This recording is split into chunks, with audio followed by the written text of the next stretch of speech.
Should high heels be a fashion statement or a dress code requirement? I thought heels were just for fun and for us shorter girls to pretend like we're supermodels. It turns out that some companies actually require high heels for their female employees as part of their dress code.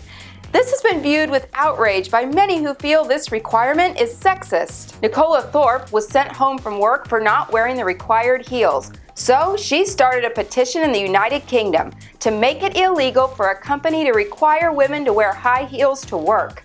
The petition now has over 100,000 signatures and is headed to Parliament for debate. But Ms. Thorpe is not the only one outraged by this shoe requirement. The issue of mandatory high heels was raised at the Cannes Film Festival last year, when women were reportedly turned away from attending a film screening for daring to wear flats instead of heels.